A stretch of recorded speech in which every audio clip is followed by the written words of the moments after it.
Good evening, ladies and gentlemen. My name is Eva, and I'm the host of Love After 40. This is the third day of an exciting week we've had so far, where we've had different guests on Monday and on Tuesday, and this is day three. Today we have a guest by the name of Coach Paps Wanyugi, and our topic today is navigating the journey of blended families and supporting children's emotional well-being through challenges. Coach Paps, are you here with me? Yes, I am. Good Yes, evening. please introduce yourself and tell us who you are, what you do, how you're here with us, and the good things that you're going to tell us. Welcome. All right. Thanks, Eva, for having me. My name is Paps Wanyugi. I'm a life coach. I'm going to introduce myself better on my slides. Yeah, but I'm so excited to be here. And of course, today our conversation is on blended families, and just how we can keep on making that space works. And maybe you're here and you're thinking like, perhaps me, I don't have kiddos. This is not my thing. What if your poor and your best will actually come with children? How can you still be able to understand how you can navigate that space? And of course, if you're also a parent, how do you move into that space confidently? So those are the conversations we'll be having. So Eva, do I go ahead and run the slides? You can go ahead. I hope you guys can. Coach Paps is going to give us a presentation. She has some Mhm. slides with some information, and she'll go through them and explain what they are. Yeah. If you have any questions, you can just write in the comments, and as we go along, I will pick some questions, and then we can go during the question and answer time. I will ask her. So let's go ahead, Coach Paps. Karibu All sana. right. So can you guys see my screen? Can you see my screen? Can you? Can you see slides?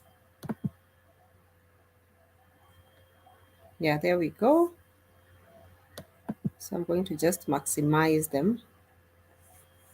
And so this is the conversation we're going to have today. So like Eva has said, I'm going to run these slides and just explain a bit on this conversation and just the thoughts I have. I've been in both groups. I joined the second one today, but I've been in the other one since it started. And so I've been seeing some of the questions and conversations. And of course, Eva had also given me ideas on some of the things we can discuss.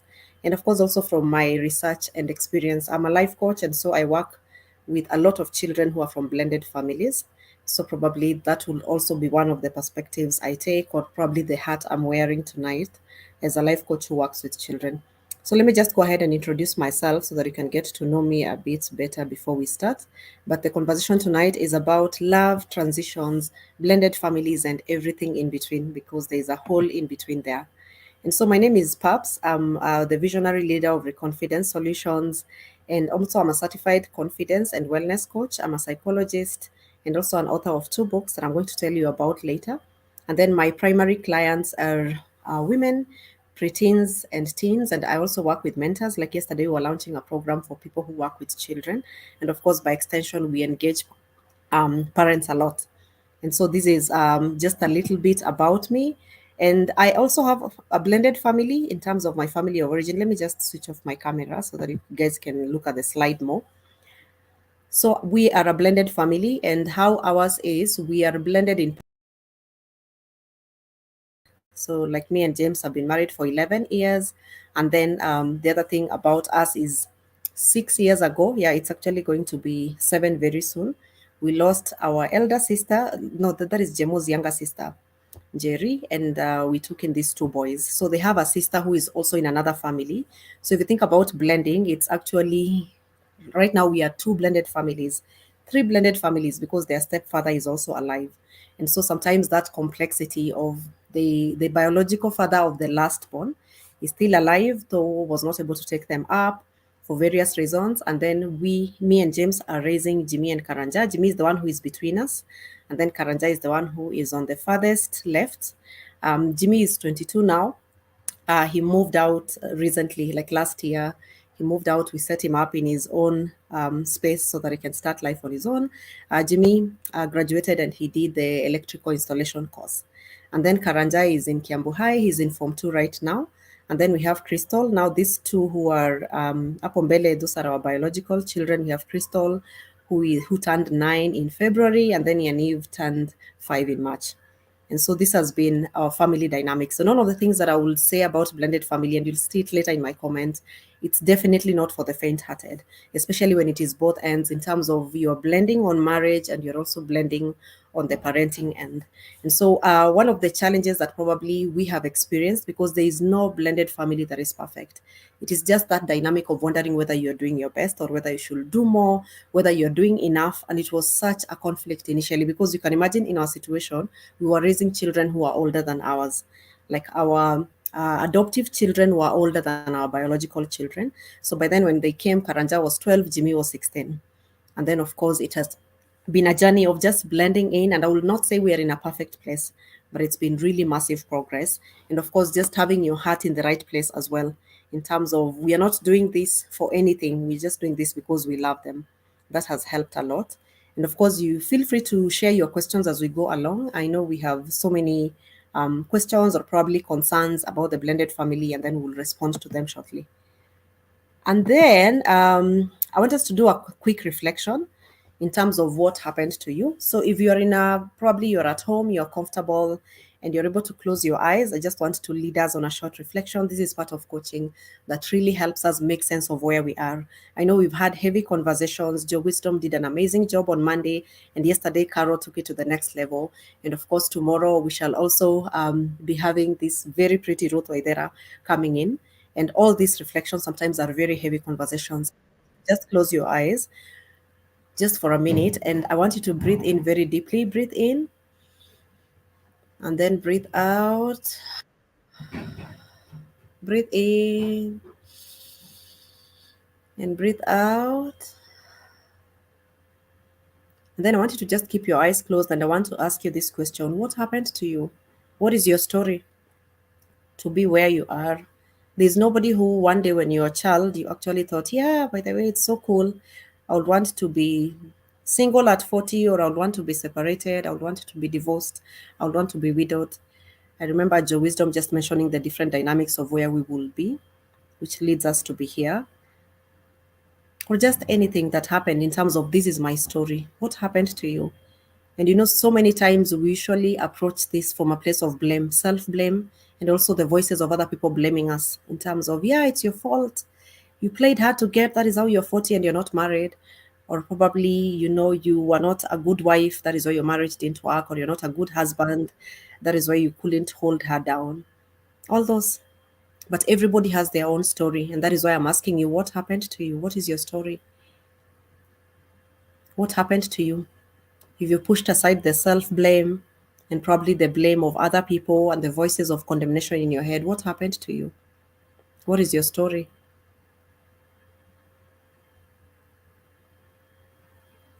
And then, of course, I also want to ask you another question, which is not on the screen. How do you want your story to end? Because we don't choose what happens to us, but our happily wherever after is in our hands, or happily whenever after. We can choose the trajectory of our lives. We can choose how we want the story to end. That is still in our hands, and the ball is still in our court. And I want you to just imagine yourself as someone who is here because you're responsible. You want to do your best. That is why you joined this group. When you saw this ad, you came running into this. You signed up. You've been serious attending all these webinar sessions. And it's because you are committed. You're committed to your own journey. You're committed to being the captain of this ship and to turn this ship to wherever you want it to go. And I just want you to really believe in your heart right now that you are powerful. You are powerful. You are capable. And now is not forever. Wherever you're feeling stuck, it is what is happening to you. It's not who you are. Therefore, I want you to breathe in and just breathe in into the places where you've probably had fear, had pain, where traumas are stuck, where you're feeling still angry, frustrated, hurt, rejected. Any emotion that you can use to describe your situation tonight, I want you to breathe in into that and just allow yourself to fill those places with your life, with that breath. And then when you're exhaling, I want you to release everything that is not serving you, supporting you. Just release it right now. And so I want you to breathe in into all those places. And then I want you to breathe out, exhale and release it. Breathe out. Breathe in again and fill those places with life, with excitement, with exuberance, with joy, with peace. Fill them in. Breathe in and then breathe out. All right, well done. Well done. And I hope we'll keep on journaling our journey to just understand how you're moving and how everything is going, because it's very important to own your process and to take this journey consciously. And so these are my assumptions as we're having this webinar tonight. First of all, I'm assuming you're a parent or you desire to co-parent in marriage. In that you're probably not thinking that you'll get married to someone who is totally single. I know the other sessions are probably inclusive of that, but tonight our conversation is about the parenting bit as well. And so I hope you're a parent or you desire to co-parent in marriage. And then number two, I also assume you're making progress in healing in terms of just being intentional. And I know probably from the sessions we've had the past 2 days, you've really discovered there's a lot of self work to do. And one of the encouragements I just have is do not give up on yourself and do not feel like you are not enough where you are right now. And if love comes, one of the things I love saying, because I also mentor wives, is sometimes God also uses marriages to heal us. You know, relationships can be part of your healing journey. So don't also think like you need to be perfect so that you can belong. Sometimes in that belonging, perfection comes in the process. And then the other thing, I also assume that your kids are in a good shape as well, so that as you're seeking healing, probably from whatever happened, from what our kids were exposed to, if you're a parent, sometimes they may have also gone through their own traumas, and it's important to get them support. And that is where coaching comes in. That is where therapy comes in. Sometimes I work with children who are in these situations, and you're able to journey together with them. The other thing I'm also assuming is that you've owned your truth in terms of how you ended up here. In terms of the truth that is in your head is not what other people are saying about you, but it's a truth that you've owned up in terms of you are using your own narrative. You believe the version of your own story in terms of how you are where you are tonight. The other thing I also assume is that you have a good support system in terms of I'm not looking for that person to support me, but I already have support system in terms of other people who speak life to me, people who support me, people who root for me, people who encourage me and cheer me on, so that even as I'm getting into these spaces, I'm not just relying on my partner and also the future family to support me, but I already have support system to journey through that as well. So those are the assumptions I'm making as we're having this conversation. And I want us to think about a case study of this Claudia, who is a 4-year-old dictator. 4-year-old dictator Claudia. And so, of course, when you think about this dynamic in terms of this conversation and, of course, this space, it's also imagining how it is for someone who is coming in with a baby, or probably you are now going to be, for example, the guys who are here, you're going to be a dad to this pretty girl. And then, of course, in the initial space, this girl is not ready for you. Sometimes you can be ready for it, but the people who are there are not ready for it, or probably the people that you will find. So I just want you to listen to this story. I'm going to read it as quickly can get, so that you can keep going. So Claudia, the 4-year-old dictator. And so this is how the story goes. A moment.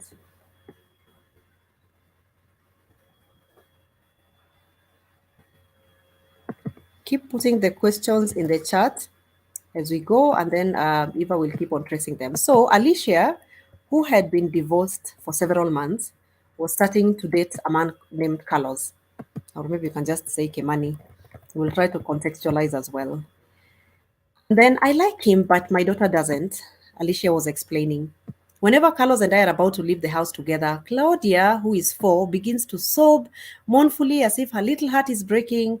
Perhaps it has to do with her loyalty to her father, but she just doesn't like Kemani, and she doesn't like me to be alone with him. She treats him rudely and refuses to speak to him. Sometimes she has full-blown temper tantrum when the two of us are about to walk out of the door. I feel such rage at her that I can't even be sympathetic. And then, of course, this therapist asked, and what do you do when Claudia does such things? When I feel calm, I try to reason with her. explained Alicia. I let her know that I need to go out and that there is no reason for her to be upset about it. I tell her that as soon she will get used to my going out and then it won't bother her. I explained to her that Kemani is a very nice man and that if only she will make the effort, she would like him. And then, how does your daughter react? The therapist asked. She just doesn't listen to reason. She'll climb under the covers or put her hands over her ears and she'll get even louder and more upset. Last week it was so bad I had to cancel my plan with Kemani and sent him and the babysitter home. Usually I go out, but then I feel so guilty that I don't enjoy myself. I know that Claudia is having a hard time with the divorce that I'm going through, but I end up being furious at her for being so controlling. That kid is a little dictator. And so, what do you think is going wrong here? And can you identify Alicia's problem? Like, if you're probably in these shoes, if you're this therapist, how would you help her? So, just want you to reflect for a moment and then maybe you can share on the chat. I'm sure Eva can see the chats.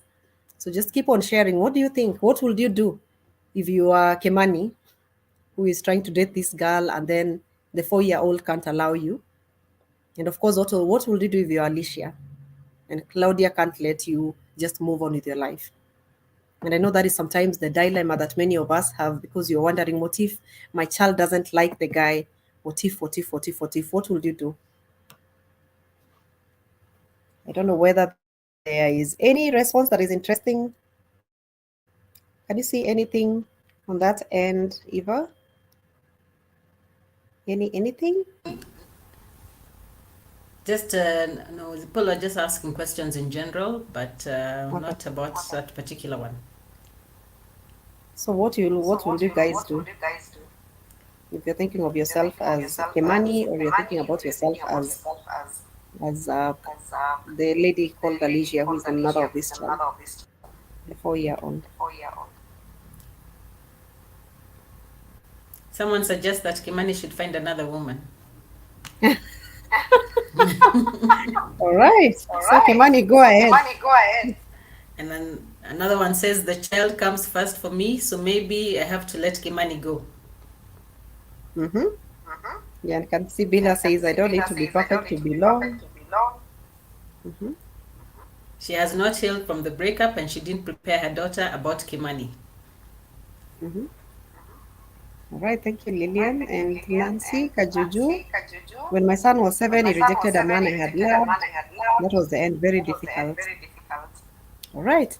So we'll just get it up to there for the interest of time. But I just want you to think that this is usually a dilemma of so many people who are thinking of the next thing. I want to move on. I want to date. But then you're like, yeah, but my squad can't even allow me. Sometimes also when you have many children and you've raised them well to express themselves, so they'll even tell you that guy probably is not cute, or maybe that girl doesn't look like a keeper, like when your children are giving you such opinions and you've given them that liberty. And so probably introducing this theory in terms of, for you to be able to move on in a blended family, you need to understand the rule of compartments and the rule of common grounds. And how you can be able to create this space is, first of all, understanding your own needs. So you need to understand, what do I need? Like, you need to sit down with yourself and ask yourself, so if it's me, perhaps, what do you need? What are you looking for? And one of the things that I would encourage you to go and explore is something called emotional needs. Think about your own emotional needs. So there are around 17 to 20 emotional needs. Just go and Google, like emotional needs, and then you'll be able to see a long list and ask yourself, which among these are very important to me? Because sometimes you think you are marrying because you just want to fill a gap. You want to just look like a normal family in quotes. But what exactly are you looking for? What do you need? And sometimes if the first relationships didn't work, what did you miss there that probably you need here? And then, of course, the other thing is to ask yourself, what do my children need? And just ask yourself, am I the only one who's supposed to provide those needs? Is this person who is coming the one who's supposed to meet those needs? What if it's not even both of us who's supposed to meet our kids' needs? For example, like right now, probably me and James are not in a blended marriage, but it's not every time that our children need both of us. Sometimes they need, like I remember during COVID when it was very hard for Crystal, she wanted me to call her taekwondo coach, who is called Master Grace, and then she will talk to Master Grace. And so it means that in that time, my child doesn't need me. And that is why when you outline your child's needs, you'll be able to know who needs to meet those needs. Sometimes it's their uncle. Sometimes it's their coach, sometimes it's a teacher in school, sometimes it's their Sunday school teacher.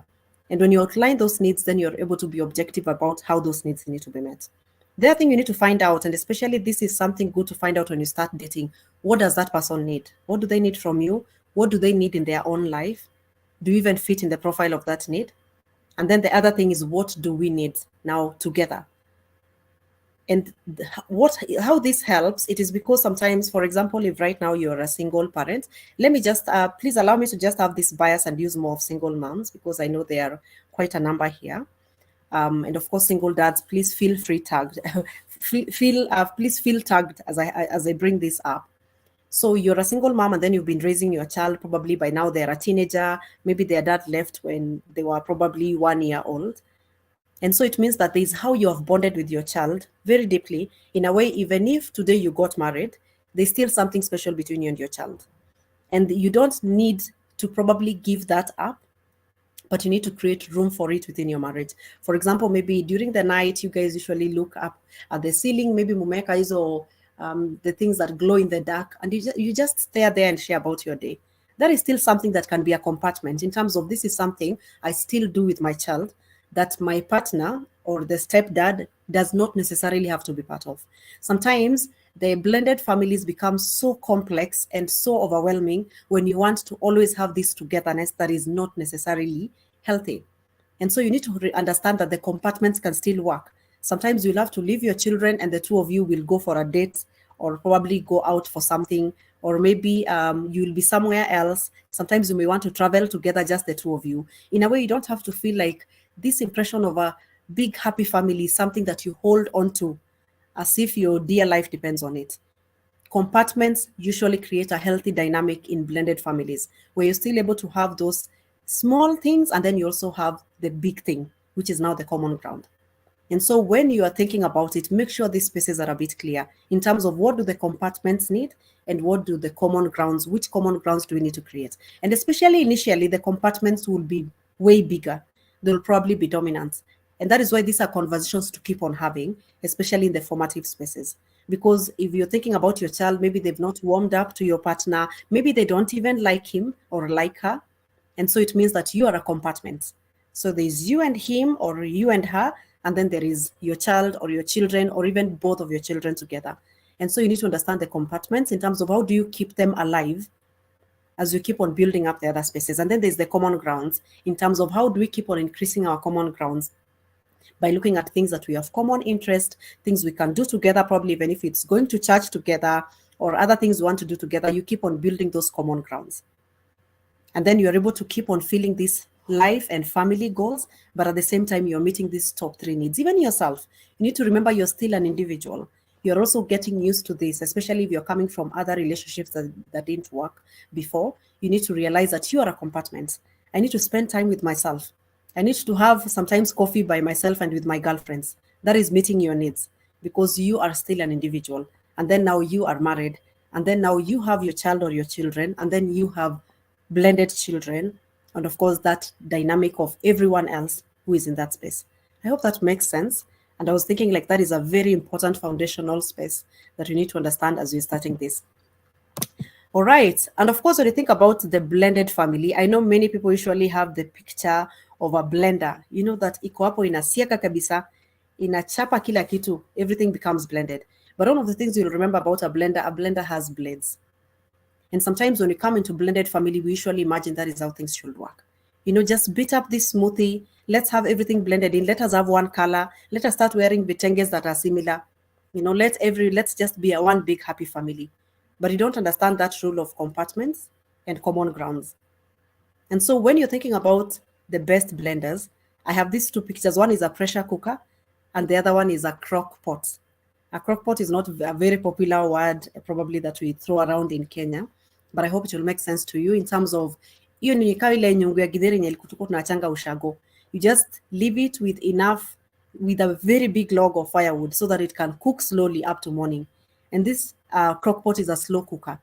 It cooks for 7 hours, and of course it's on a very low heat so that it just cooks mpaka ile nyama yenye ilikuwa imekata kabisa kama nyama ya ngamia. By the time you're waking up, it's tender as well. And then there's the pressure cooker where you are really in a hurry. You know, you just want your kamande No, not your commander. You are Jahe. Jahe is usually the toughest. You want it to cook within 1.5 hours because that's what you're having for dinner. And sometimes when you're approaching blended family, you need to ask yourself, are you thinking of it as a blender in terms of pressure cooker? Let's just get done with this. Let's be one big happy family. Let's move on. Yeah, it is what it is. Or do you think of it as a slow cooker in terms of it's a complex dynamic? We need to approach it and allow it to cook slowly. Sometimes in this, when people are making the, kunaweza kuwa bado kuna waru hapo, and then there's nyama, and then of course there's celery, there's all those spices put together. There's some things that will cook faster. And so even in a blended family, the people will just gel in, they're just like, let's go. Twende, this is it. And then there are people who are like, no, and personally, in my blended family experience, I've had this, especially for our nephew who is in Form 2 right now. That has been one of the crockpots. You know, he's still been with us for these 6 years. When he's introducing himself, my daughter is just happy to say, "Yeah, I have 3 brothers, and then myself. I'm the only girl." She doesn't count their steps, not their stepsister, their biological child who is being raised in another family, because where she went, she's being counted as a child there. But now when our nephew is introducing himself, he usually says, "We are three. There's me, there's my brother, there's me, and then there's our younger sister." You know? And of course, there are so many times we felt like we want to have a movie night, but he doesn't want to come along. And he's like, "No, I'm not interested in watching a movie." And he's not upset, you know? And of course, initially I used to be like, "Why can't you just come and watch the movie? We are a family now. We are treating you like one of our own." And with time, I've just learned to be like, you know what? We will just keep on blending. I don't know whether we will cook this for 10 years, for 20 years. I don't even know whether he will be acknowledging us when he grows up, but we will keep on doing our best. And that is usually the approach of this crock pot. And then the pressure cooker, of course, initially I really wanted quick results. And of course, some things didn't go so well because there was a lot of pressure. There was a lot of just this dynamic of I want us to move on. And then there's now that place of understanding that it doesn't work that way. And honestly, I've also seen a great results in terms of our eldest, who is 22 now. I remember last year, like for the past 2 years, he's been celebrating me on Mother's Day. He will post me all over on his social media. Last year, he even composed a song for me and sent it to me and posted it everywhere. And I mean, that was such a proud mom moment. He actually calls me mom. Like 3 years ago, he just started calling me mom. Whenever he's chatting me, he's like, "Hi, mom. I've missed you. Hi, mom. Hi, mom." And of course, when he came, probably he was the one who was most unlikely. You know, we can't control these places. We can't choose. The only thing we can do is to just keep the heat low and be patient. When you're cooking with a crock pot, you don't sit there. You just keep going. You just keep doing your best. You keep on checking in. You come back and see, bado stima iko, it's fine. Like in ushago, bado kuni iko, kuni haiko poa, it's fine. And then you just allow it to keep cooking. And then this is a truth on family blends. Blended family is not for the faint-hearted. If you're looking for quick fixes in your life and you're just thinking like, yeah, I'm up for this, you know, I'm a super mom, I'll get this in control. I mean, I'll just organize everyone and we'll get this done. Sometimes it can be so heart-wrenching. The other thing is that strong families are not built on children, they're built on strong marriages. If you're marrying someone, marry them for them. Don't marry them because they're children like you know, or you just feel like you're a good mom or you're a good dad and you can feel like we already have a vibe going. Look at the strength of your marriage and ask yourself, am I able to hold on to this person no matter what happens to these children? Because when you think about it, in terms of strength, there's the physical strength in terms of the energy that it will take you even physically to engage those times that you're just feeling like, I'm so done, I just want to go and sleep. And then there's homework to be done. There are so many things to be put away. There's still one more person to be picked up. There's still probably a school engagement to go to on those days that you don't feel like, in terms of physical presence. Of course, there's a lot of financial involvement as well, in terms of just how it will cost you, and you're willing to invest in this together. And then there's, of course, the emotional strength, where probably sometimes you feel you're not getting along, the two of you. And then there's this whole other people that are depending on you getting along or probably being in a good shape to be able to take care of them. And of course, also the social. Can you imagine when you're in a blended family, your social space has really extended? There are step in-laws to deal with. There probably there is the other parent for your child plus their whole family coming along. In a way, your circle is so huge in terms of the social energy it will take. And of course, there's also the spiritual energy, especially for those of us who are faith-based in terms of how we do life. You know, the kind of prayers that will go into that and those times that we just tell God to help you. And so all these places, you'll think like strong families are built on strong marriages. And so count the cost in terms of the marriage that you want instead of just the children that you will raise. And of course, use some expert help right from the start to process the past and plan for the future. This is very, very, very helpful. Many people minimize this. You're just like, no, we love each other. You don't understand how much bumps are ahead and how much we've not also dealt with our past. And so if you get this mpoa, just go for therapy, just get blended family support. Go to a marriage therapist, go to a family therapist. Just tell them, yeah, this is something we want to do, and we just want someone to journey with us. Sometimes you need expert help because both of you can be biased, you can be strong willed, you can be stuck in your own corner with the wrong perspective that will ruin your relationship down the road. And of course, there's no perfect way of being as a family, especially when you're a blended family. You can't keep on comparing yourself with how other blended families are working. There's no perfect way of being. You just do you, be your best, keep on showing up, and just do what you gotta do. And then everything else will keep on shaping up. You will know what to do later and later. Solve everything step by step. Don't try to figure out the whole thing. This is a crockpot journey, like we've said. It's not a blender kind of a journey. And then the truth on family blends, children, whether they are 4 or 40. I have a very beautiful friend called Maggie. Right now she's 66, and she was telling us, yeah, by the time I wouldn't mind, mimi nikipata mpoa, hata mimi nasonga mbele kama injili. And so when you're having that conversation, it's probably Maggie's children are 40. And it doesn't mean Maggie can't get this amazing man who loves her, probably around the same age, and they just want to grow all together because their objective is also different. They don't have children to raise, they probably just want each other's company and everything. And when you're thinking about whether you're getting married to someone who is probably in their 20s or maybe someone who is in their 70s, for those of us who are advanced in age, all these children that you will find in terms of the family blend, they have a remarkable capacity to manage their own feelings, to find solutions to their problem, and they also have capacity to ask for help when they want it. And so it's important for you not to overfunction, to overdo because you're feeling like, I'm not sure, do they like me, do they not? Can you imagine if they don't like you, they will tell you? And of course, if they are probably upset because of your situation, they will also find a solution. You don't always have to feel the need to fix your child. And the other thing is enmeshment between you and your family may hinder you from achieving the degree of separateness that will allow your relationship to thrive. Honestly, I've written these notes because I don't want to talk too much. Yeah, so I hope they will make sense, but I'll try to still explain them a bit. So the enmeshment means that how you are warped with your child, you've blended with them. You're so blended with them. They are more of you than probably your partner who will be coming or who is probably there right now. So that enmeshment between the two of you and your child, can hinder you from achieving the degree of separateness in terms of you being an individual so that you can allow your relationship with Mpoa to thrive. And so it's important for you to understand there's a level of independence that you need from your child in terms of reminding yourself your child is an individual, your child has their own life. In a way, you don't always have to feel like we move like a block. If you don't want one of us, you can't have any of us. Because sometimes it can also be your child rejecting everybody that you probably want to check out. And then, of course, there's the other thing where there's no villain.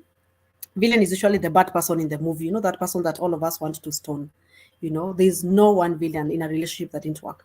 So you don't have to view the problems existing within you or within your child or even the child's parents. You don't have to feel like, huo ndio shida, ama mimi ndio shida, ama mtoi ndio shida.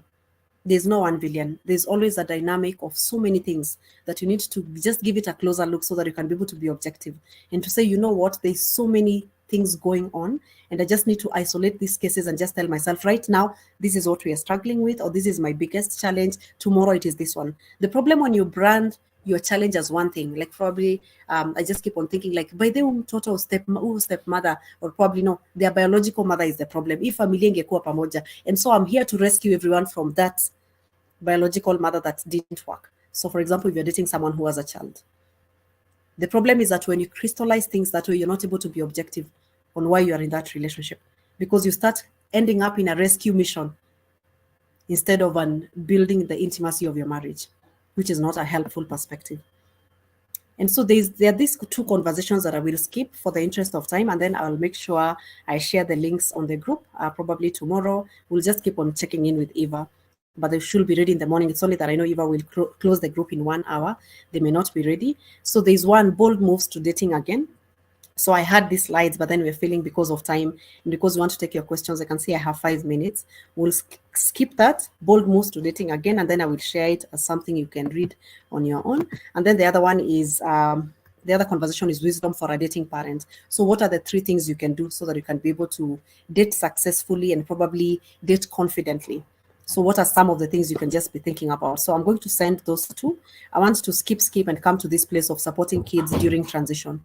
So when you're going through transition and probably now you've decided, like me and my empower, we need to start setting out. During this family transition, it's important for you to understand your kids needs assurance and affection. Sometimes it's also the other way around where someone has left and they have left with the children and then you are here. For you, every time you meet your child, reassure them and show them affection. Don't just ask them, by the PS2, ulipata ile PS2 nilituma.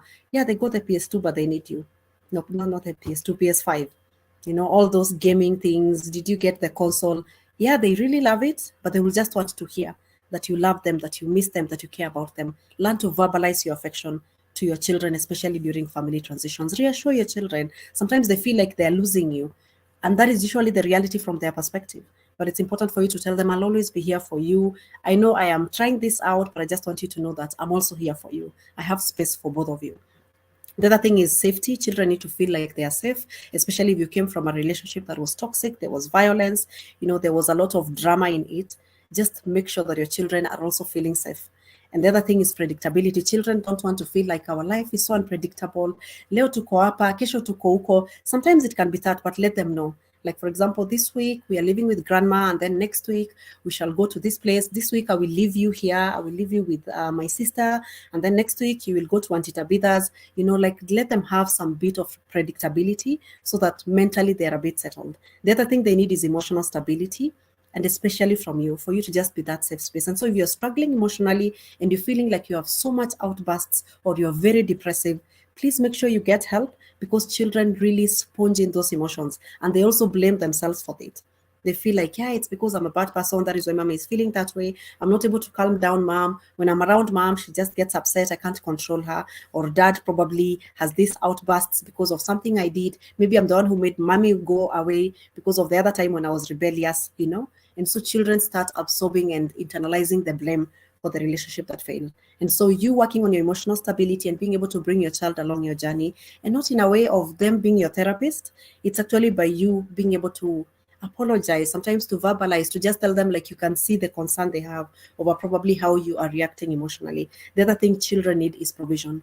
And provision is not you trying to keep a life you can't afford anymore, especially during transitions. Sometimes you may end up in a relationship that doesn't have as much as you had in the previous relationship.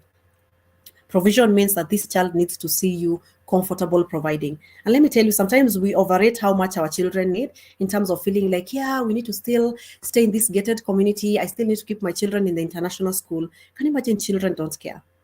They don't. If you take your child to Shule ya Kanjo, especially when they're younger, I know when they're teenagers, they have this peer pressure thing. Probably that may be a different case. And of course, it's just conversations. I talk to these children. I've told you guys that I journey with children who are in blended families or even going through that transition. And children are very reasonable. By the end of the day, your children would want you to be happy, to be peaceful. So don't try to overdo things, trying to cover up and to give them a life that you can no longer afford because you're feeling like I need to keep things in a certain way. Sometimes that is, of course, fueled by our ego, our pride, and that thing of wanting to show that, I can make it on my own. But sometimes it is not necessary. And so when you think about provision, give your child what you can afford. Talk to them. Even for us, much as we're not probably blended family on the marriage side, there are seasons that were so tough financially. We had to sit down with our children and we were like, yeah, by the way, this and this and this will change. I remember there's a time we took our children off school meals. We're just like, you guys will be carrying home food.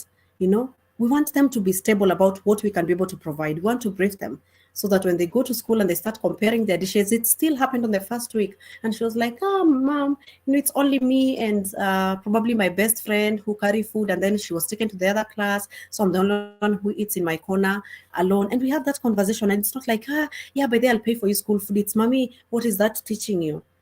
Does it mean that probably you always compare yourself with other people and you are always feeling insecure about what we can afford? Have conversations on provision with your children. They are very understanding and they really love you and they will want to support you no matter what's happening. The last thing, probably almost, is negotiating parenting plans. It's important for you to have this clear, especially if you're going into blended situations. Make sure that the custody and the legal decision making on key areas of a child's life are in place. You know, who will take care of the medical bills, who will pay education. And remember, this is because you want your child to know what they are expecting. You also want to know what kind of support you're expecting from your partner or from the other parent, and of course also their well-being. And then also make sure it's clear. And I know Eva will probably bring a lawyer in to be able to help us with these things in a deeper way. Are you going for sole custody or joint custody? If it's joint custody, then you guys are splitting the bill. If it is sole custody, you just remind yourself that, you know what, I got this. And of course, you might get support here and there, but sometimes not. But it's important for you to have these conversations when you're negotiating parenting plans, especially when you're considering probably now moving into a blended family. Because remember, the other person may also feel like they're no longer obligated to take care of you and probably the children, or even probably to support you or for you to keep on co-parenting. So it's important to have this conversation. The other thing is annual projections of what are the budgets, what are the amounts we need to spend on these children every year. What are the supplementary needs they will need in between? Are they in clubs and other things that are usually neither here nor there? What are the, you know, irreducible minimums in terms of the things they need regularly? Have those annual projections and then just look at those budgets and agree, like, this is how we will do it. And also for this new partner to know, like, are you coming in, how do you want to help and support, because this is where I am, or this is how things are going.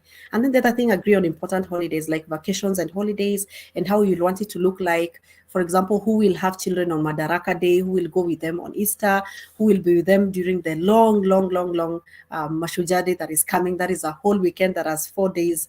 Is it 3 days? Yeah, because 20th is on a Friday. Is it on a Friday or a Thursday?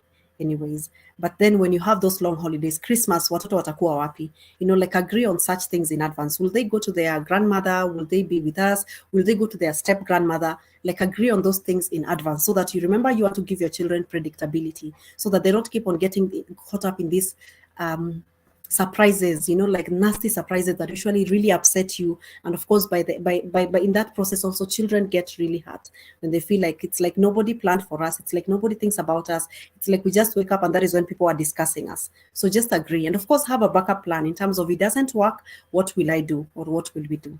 And so just have these negotiating parenting plans happening. And these are the two books that I've done. I want to just say this, and then we will probably have the Q&A session coming up. I will encourage you to get this book. So Reconfidence is about getting your ball back, especially for women. This book, I wrote it. We had the book launch in 2021. So you can grab your copy at Noria Bookstore and just read, so that you can learn to get your ball back in terms of your purpose, because you need to redefine where you are. And then number two, in terms of your healing and just your wellness and your individuality. And of course, also your spiritual boldness, because sometimes that space is really shaken when you go through such situations. And then Leading Generations is a parenting book. I actually love calling it Parenting Handbook. And it's about mentoring 21st century preteens and teens in Africa. And so it has around 23 hot conversations that you need to have with your children, and that you need to just boldly journey with them through this. And part of it is actually family disruptions, including blended families. How can you still support your children through that? How can you get support also for yourself, so that you can be able to navigate this well? And just different conversations you need to keep on having with your children in terms of also their emotions, in terms of even the LGBTQ thing, in terms of identity, which is such a struggle for children. So please grab your copies. Just type Nuria Bookstore, and then you will see their link, and then you just go and look for Reconfidence or Leading Generation, or you can just type both of my names, Paps Wanyugi.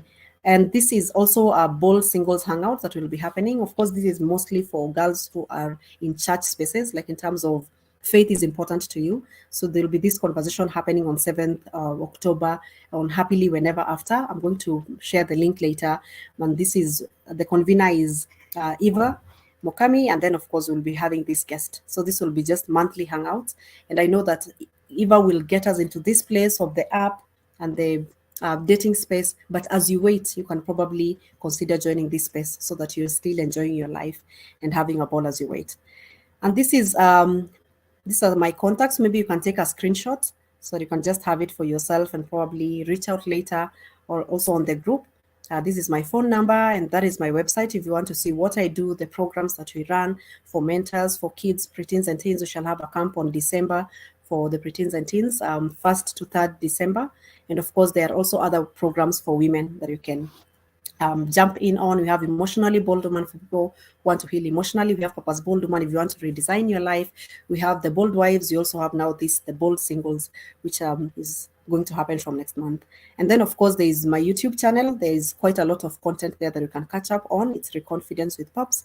And then if you go social and you just look at Paps Wanyugi, you'll find me there. Sometimes I share my crazy stories. Sometimes it's really quiet. Yeah, but I'm happy to connect with you and follow you back. Right, so we can go to the Q&A. I don't know what you want us to handle. Yes, thank you very much, Coach Paps. There's a lot of information, and I know we didn't have enough time to go through everything. Yeah. But as you said, you'll give us something to read up on the two topics that you mentioned. And I like the rules of compartments and the rules of common ground. I think that is very interesting and needs more information for us to be able to understand. Some of the questions that I had previously and that some that came in now. Before I even get to that, how did the lady deal with the 4-year-old when the 4-year-old started creating? Yes. What did she do? Did she finally go with Kimani, or what happened? Yeah, she did. She went with Kimani.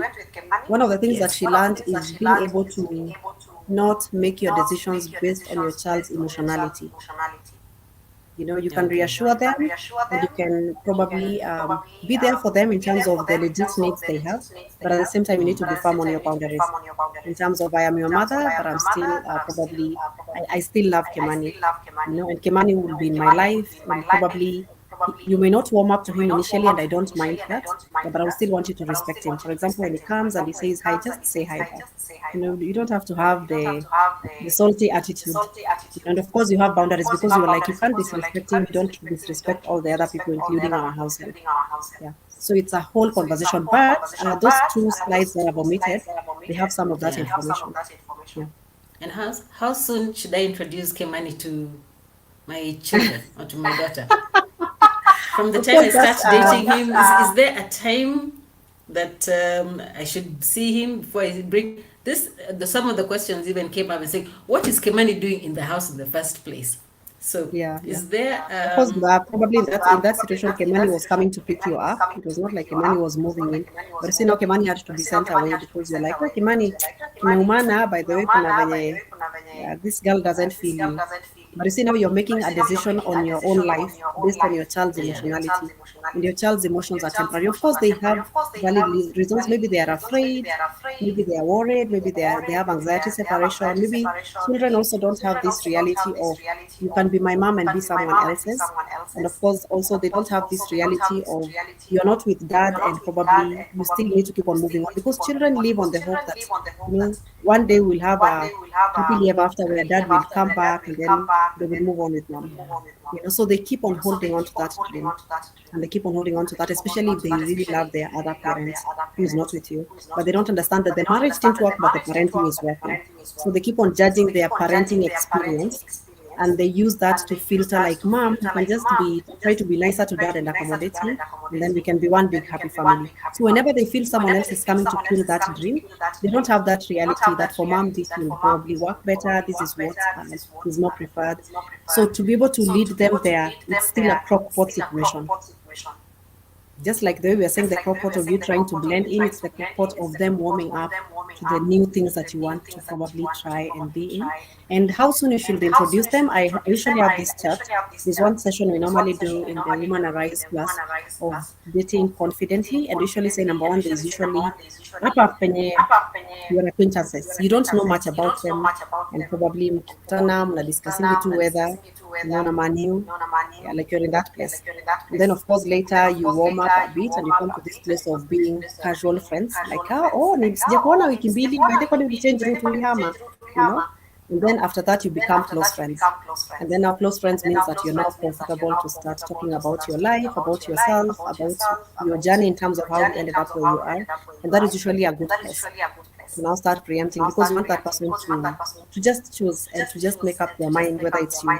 And that is a space I usually recommend, just preempt in terms of who you are and where you have been. And of course, by then, maybe you guys have met like 5 times, hoping that you're in the same town, or at least you talk a lot online as well. Yeah. There was a question about how, especially for ladies or single Mm-hmm. parents who are women, how do you um, get to know whether somebody you're dating or seeing is doesn't have good intentions towards probably you or your children who are girls? Mm-hmm. Maybe Mm-hmm. he could be a pedophile, or basically he doesn't have any good intentions. How do we avoid such situations? Mm-hmm. Or is there a way to Um, do to avoid it? so I'll still go back to the point I'd raised earlier in terms of you need to know what you need. You also need to ask them what they need, and then also know what your children need. Because when you define those, you're actually defining mental boundaries. And then anything that doesn't fall into those spaces or anything that feels uneasy, then you'll be able to filter that and you're like, but there's something that is not adding up here. And of course, in boundaries, it's also learning to ask questions. Question what people do, question probably the things that you feel like they're off. Just have those conversations. Don't make assumptions. Don't overthink. Sometimes we have had situations where we went through a bad, probably we had a bad rap in another relationship, and then maybe you've not also healed from that. So probably you'll keep on suspecting and just feeling like everybody who comes wants to take advantage of me, and then your guards are always high, which will also not help us see things from clear lenses of what it is. So probably in that situation, I will first of all keep on checking out that person. And the other thing I usually say also, define your values in terms of what you can never allow, in terms of what is not acceptable, and let the other person know as well, because that is part of boundaries. I mean, boundaries is a whole conversation. I don't want to go there. We'll probably need another 1 hour. Yeah, but Okay. probably research about it. There's actually a free book that has been going around on boundaries. Boundaries, knowing when to say yes and how to say no. Yeah, knowing when to say yes, yeah, and how to say no. So please read that book, understand boundaries first, so that even when you meet people who probably have wrong intentions, when your boundaries are in place, you'll be able to know what to do. How do we avoid favoring our children as opposed to the children from the other person? Because this is my child Yes. and I love my child. Mhm. So I one of love the my things that I child. love saying, I was actually having that conversation in the afternoon with my friend. You can never love probably the blended children with the same intensity with the children that you carried in your womb and probably held in your hands. But it doesn't mean that when you show up at your best, you're not able to love them perfectly. Because you need to remember they also need a different kind of love. First of all, you're not their biological parents. And so they are also trying to build up with you. So you can't just come there and all of a sudden you've bundled up one into one big happy family. That is why I talked about compartmentalization. Remember that for this child to love you, they need to give you permission. Because blended family, it's not parents making decision on how to love children, it's also children deciding how they want to be loved and what they need, what kind of love they need. You should remember, especially if their biological parents, the other parent is alive, that parent is still meeting a need in them that you can never meet because you're not biological parents. And so you're not coming to compete. You're actually coming to bring something new that they've never had. And so don't see yourself as I'm coming to replace anyone or to replace anything. I'm just coming and I'm showing up and this is what I have to offer. And I don't need to feel like I need to earn it and I need to work hard to belong here. Because you remember you are there because of marriage first. And that is why we say the strength of that marriage, because they are also happy to see someone who probably loves their dad or loves their mom. And of course, with time, when they get to know you and they actually see you're a nice person, they will warm up to you, but your kind of love will be different. And I'm talking about this from experience of a client. She was actually a teenager. When the dad got married, she was very upset. I remember we had a session in Garden City. How can he do this to us? Actually, the dad got married 4 months after their mother passed away, with stage 4 cancer. And it was so devastating. And then their dad remarried and actually did a wedding and walisimamia hiyo harusi. And then a few years later, now this is 3 years later, she came and talked to me and she was like, Betty, that mother ni mpoa. Actually, is able to stand up to dad. And like mom used to just stay akiwa na uoga na baridi when dad shouts or dad has an outburst. But this one even makes fun of dad. That woman didn't come to replace, she came and she was herself. And then with time, this girl warmed up to her. Right now, they really love her. Yeah, so that as well is a perspective for you to see in terms of you're not coming to earn, you're coming to bring what you have.